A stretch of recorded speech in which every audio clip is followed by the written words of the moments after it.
सिंहासन खाली करो कि जनता आती है। ये फेमस जो स्लोगन है वो स्लोगन है जयप्रकाश नारायण जी का, जिसे हम लोग लोक नायक जयप्रकाश नारायण भी कहते हैं। मित्रों, किसी भी गवर्नमेंट कॉम्पिटिटिव एग्जाम में इनसे जुड़े हुए सवाल आते ही आते हैं। तो चलिए इस वीडियो में बिना किसी देरी के हम लोग स्टार्ट करते हैं और इनके जो छोटे छोटे पॉइंट्स बनाए गए हैं उसमें देखने का प्रयास करते हैं कि कौन थे जयप्रकाश नारायण और कौन थे इसके महत्वपूर्ण कार्य। मैं अमन कुमार आप तक ये वीडियो लेकर के आ रहा हूं। आप देख रहे हैं क्वेश्चन फैक्ट्री। दोस्तों चलिए बिना किसी देरी के अब हम लोग स्टार्ट करते हैं। दोस्तों, जयप्रकाश नारायण को लोकनायक भी कहा जाता था।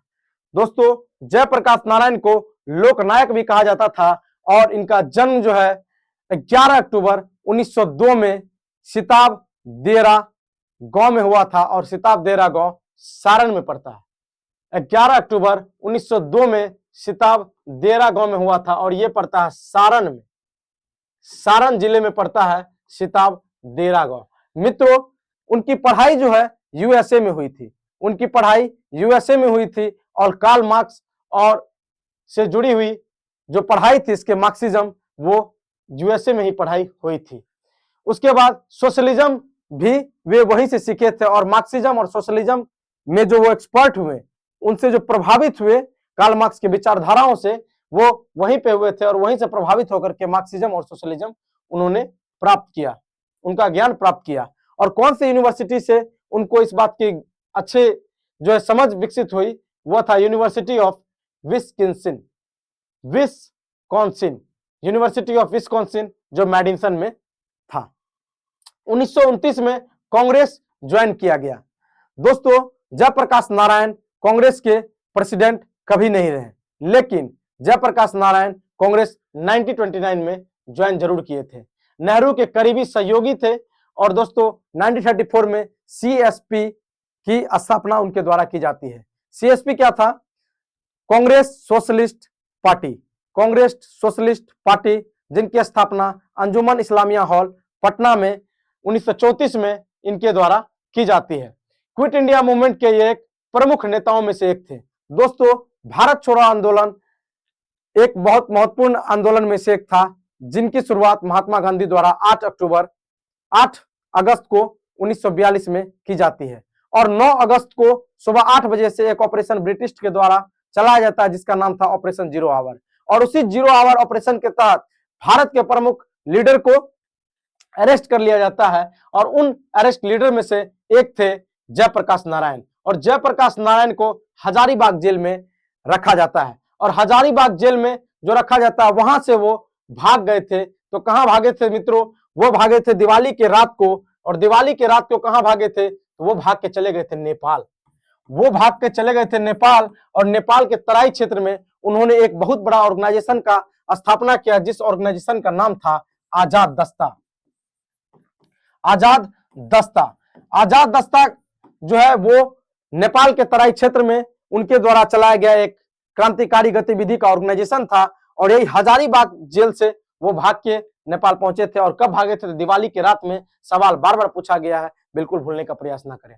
आजादी के बाद राजनीति से निराश हो गए और 1954 में एक्टिव पॉलिटिक्स से वो संन्यास ले लिए। 1954 में एक्टिव पॉलिटिक्स से कंप्लीटली संन्यास ले लिए। उनके द्वारा एक जो है मूवमेंट चलाया गया, वो मूवमेंट था भूदान मूवमेंट। एक्चुअल में इनके द्वारा मूवमेंट नहीं चलाया गया था, ये मूवमेंट में ये सम्मिलित हुए थे। भूदान मूवमेंट विनोबा भावे के द्वारा 1951 में चलाया गया था। दोस्तों, अब थोड़ा सा जान लेते हैं कि भूदान मूवमेंट क्या था।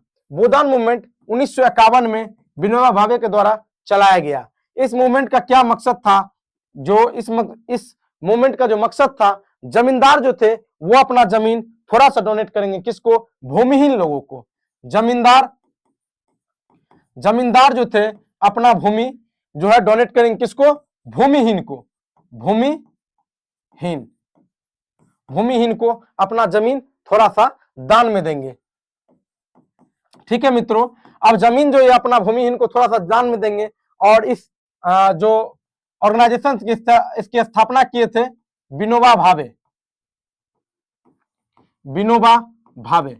अब मित्रों 1954 में जयप्रकाश नारायण के द्वारा इस आंदोलन में शामिल हो जाते हैं जयप्रकाश नारायण और जयप्रकाश नारायण जैसे 1954 में शामिल हो जाते हैं तो वो भी अपने हिस्सा का बहुत सारा जमीन जो है भूमिहीन लोगों को दान में दे दिए, और जो भी उनसे जुड़े हुए समर्थक थे वो समर्थक भी अपने जमीन को उनके कहने पे भूमिहीन को दान में दिए, और यही था एक भूदान मूवमेंट। इसकी शुरुआत विनोबा भावे ने की थी।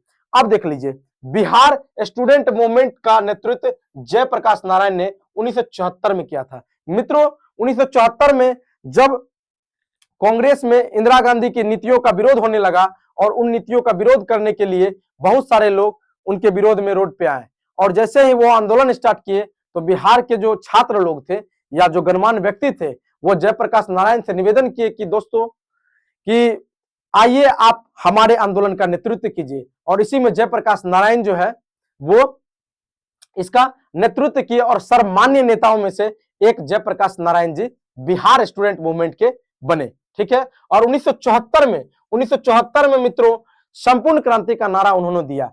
यही कारण था जब आंदोलन हुआ और आंदोलन करने के बाद टोटल रेवोल्यूशन यानी कंप्लीट संपूर्ण क्रांति का नारा 1974 में उनके द्वारा दिया गया। यह 1974 का संपूर्ण क्रांति का नारा है, यही संपूर्ण क्रांति। एक ट्रेन भी चलती है आज पटना से दिल्ली तक की ट्रेन, यदि आप दिल्ली गए होंगे तो एक संपूर्ण क्रांति नाम से स्पेशल ट्रेन चलाई जाती है शाम में, और उस ट्रेन का नाम भी संपूर्ण क्रांति है, इन्हीं के नारों के नाम पे दिया गया। मित्रों, जयप्रकाश नारायण अपने आप में एक बहुत बड़ी जो है पर्सनालिटी थे, और इसी पर्सनालिटी को हम लोग देख रहे हैं तो इसके बारे में थोड़ा सा और जानने का प्रयास करेंगे। इंदिरा गांधी की नीतियों का विरोध करने वाले में से वही एक प्रमुख नेता थे। 1975 में इमरजेंसी में वो जेल भी गए थे, और इसी वक्त उन्होंने एक बुक्स लिखा था जिसका नाम था प्रिजन डायरी। प्रिजन डायरी, और यही डायरी जो है जेल में रह करके वो जो नीति निर्माण कार्य हो रहा था उस समय सरकार के द्वारा, उस बात का जिक्र और कैसे उनको जेल में डाल दिया गया, यही सब बात प्रिजन डायरी में लिखा हुआ है। डेमोक्रेसी के मॉरल लीडर माने जाते थे दोस्तों। हमेशा वो कभी कोई पद नहीं लिए अपने जीवन काल में, और जीवन काल में पद नहीं लिए, लेकिन वो डेमोक्रेसी के लिए, इक्वालिटी के लिए हमेशा लड़ते रहे, इसीलिए उनको डेमोक्रेसी का लीडर माने जाते थे। 1977 में जनता पार्टी का गठन होता है। जैसा कि आप लोगों ने देखा कि 1975 में इमरजेंसी के दौरान उनको अरेस्ट कर लिया गया, जस्ट जेल से बाहर आया, और 1977 में जनता पार्टी का एक गठन होता है, और जनता पार्टी का मुख्य नेताओं में से एक जयप्रकाश नारायण थे। 1977 में कांग्रेस पराजित हो जाती है। 1977 में जैसे ही जनता पार्टी का गठन होता है, इस जनता पार्टी का गठन में यह वह एक प्रकार का संगठन था जो संगठन कांग्रेस के विरोधियों द्वारा बनाया गया था। यह वही संगठन था जिसका नाम था जनता पार्टी, और जैसे ही जनता पार्टी का गठन होता है 1977 में कांग्रेस हार जाती है बड़े लेवल पे, और यहाँ पे जनता पार्टी जीत जाती है, और उसके फर्स्ट प्राइम मिनिस्टर बनते हैं मोरारजी देसाई। मोरारजी देसाई उसके पहले प्राइम मिनिस्टर बनते हैं। जेपी ने कभी सत्ता हासिल नहीं की, उनको कभी भी सत्ता का लोभ नहीं था। मित्रों, रोमन मैग्सेसे अवार्ड उनको 1965 में मिला। रोमन मैग्सेसे अवार्ड उनको 1965 में मिला।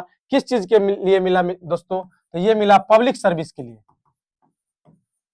पब्लिक सर्विस के लिए उनको रोमन मैग्सेसे अवार्ड मिला। 1970 में उनकी सेहत खराब हो गई, और 8 अक्टूबर 1979 को पटना में उनका देहांत हो गया। और दोस्तों, डेमोक्रेसी और एंटी करप्शन के वो प्रतीक माने जाते थे। मित्रों, 11 अक्टूबर को ही हम लोग डेमोक्रेसी डे मनाते हैं। अब दोस्तों देखेंगे कि यहाँ पे और इनके कुछ क्वाइट्स हैं, इनके कुछ बुक्स हैं, उसको भी हम लोग देखने का प्रयास करेंगे। क्यों? क्योंकि जो आदमी इतने क्रांतिकारी, इतने ही सरल, इतने ही बेहतर व्यक्ति थे, उसके बारे में कुछ इंपॉर्टेंट पॉइंट तो है ही जिसको जानना हम लोगों को जरूरी है।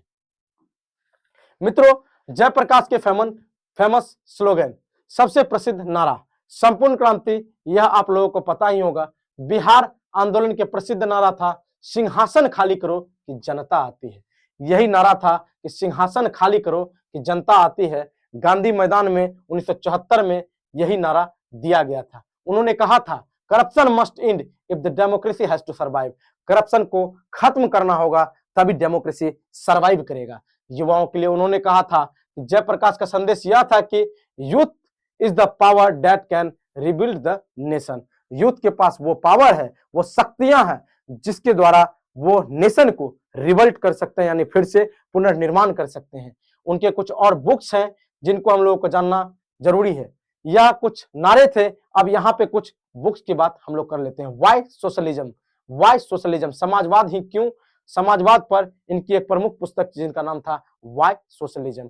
Revolution from above, revolution from above, यह एक रिफॉर्म का और पॉलिटिकल चेंज का किताब था, इसका नाम था revolution from above. Prison diary, emergency के दौरान दोस्तों जब ये जेल में थे, इस पुस्तक का निर्माण ये किए थे, इसको ये लिखे थे। क्वेस्ट फॉर द सोशलिज्म, उनके लेखों का प्रमुख संग्रह इसमें लिखा हुआ है, क्वेस्ट फॉर द सोशलिज्म। एक आखिरी बुक है दोस्तों, इसको जरूर देखिएगा। इस बुक का नाम है कंस्ट्रक्टिव प्रोग्राम। कंस्ट्रक्टिव प्रोग्राम, यह जो बुक है दोस्तों, यह एडिट किया हुआ था जयप्रकाश नारायण के द्वारा, गांधीवाद पे यह किताब को लिखा गया था। और कैसा लगा वीडियो दोस्तों, चैनल को सब्सक्राइब और वीडियो को लाइक जरूर कीजिएगा। Thank you so much for watching this video. Have a good day.